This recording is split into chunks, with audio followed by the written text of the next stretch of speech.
রান্নার প্রায় সমস্ত সরঞ্জামই রেডি। এই যে এখানে কাঠের চালে রান্না হবে আমাদের, কাঠের চালে রান্না।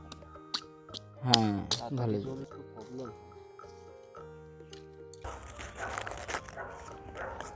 এটা রসুন কি কি লাগছে? হিংটা লাগবে, এটা ঢোকানো থাকলে আদা লাগবে। কাঠ কাটা আমাদের রেডি। এই যে উনুনে এখন কাঠ দেওয়া হচ্ছে, উনুন ধরে গেছে।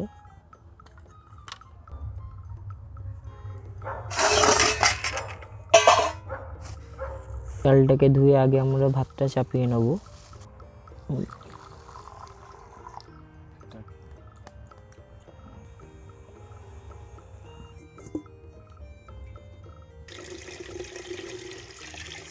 জলটা দিয়ে দিই, আন্দাজ করে ঠিক লেভেলে জলটা দিতে হবে।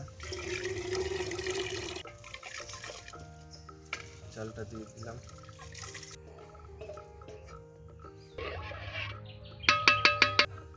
চাপাটা দিয়ে দিই। সব আমরা এবার কাটাকাটিটা করে নিই। পনিরের জন্য যা যা লাগবে, টমেটো, টমেটো ওগুলো সব জমি থেকেই তুলে আনা, কেনা নয়।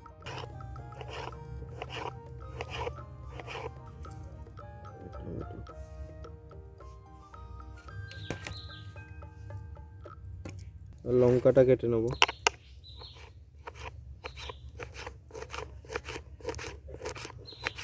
এবার আদাটা কেটে নিই। আদা আদা বেশি লাগবে না, অল্পই লাগবে।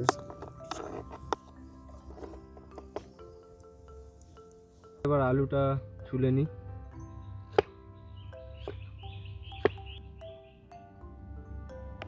আলুটা একটু ছোট ছোট সাইজ করে কাটবো।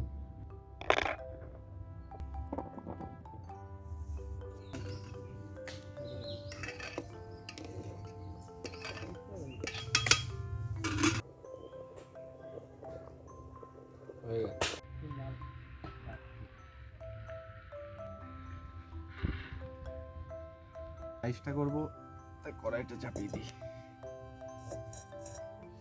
কড়াইয়ে তেল দেবো,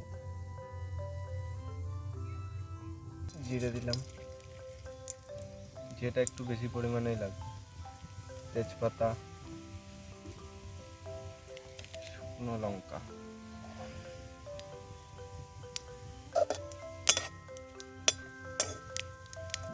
আর মটরশুঁটিগুলো দেবো।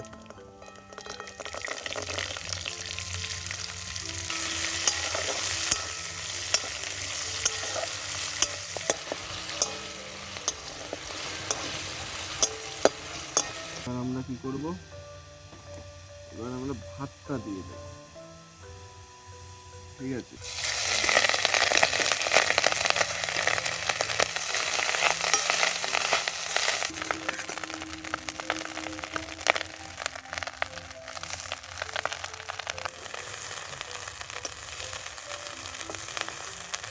নিতে হবে এটা।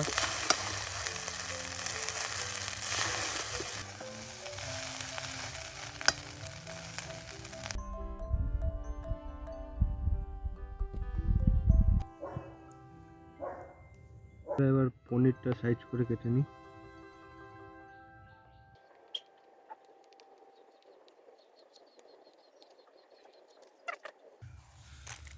তো বন্ধুরা, লঙ্কা পেস্ট করে নেব, আদা পেস্ট করে নেব,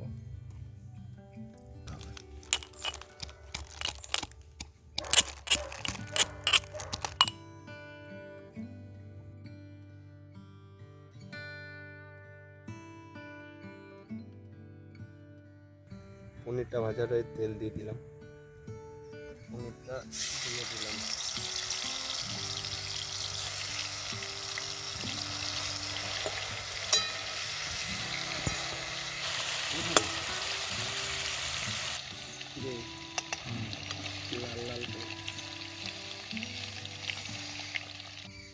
জিরে দিলাম, শুকনো লঙ্কা দেবো, তেজপাতা দেবো,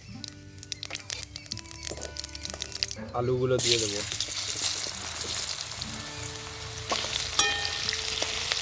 পরিমাণ মতো হলুদ দেবো, একটু জিরে গুঁড়ো দেবো, লবণ দেবো,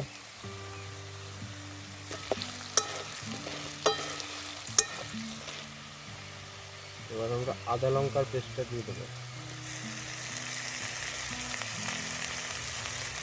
টমেটোটা দিয়ে দেবো,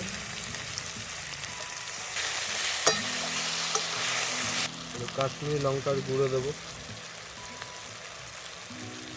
অল্প একটু চিনি দেবো। মশলাটা কষবো, আলুর সাথেই কষবো, তাহলে আলুটাও সেদ্ধ হয়ে যাবে, মশলাটাও হয়ে যাবে একই সাথে। কালারটা কিন্তু দারুণ হয়েছে। জল দেবো, এটা হতে থাক, আলুটা সেদ্ধ হবে।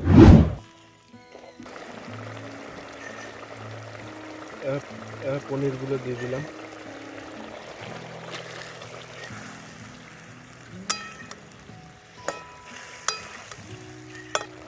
অলমোস্ট রেডি হয়ে গেছে। এবার অল্প অল্প করে ধনেপাতা দিয়ে দেবো।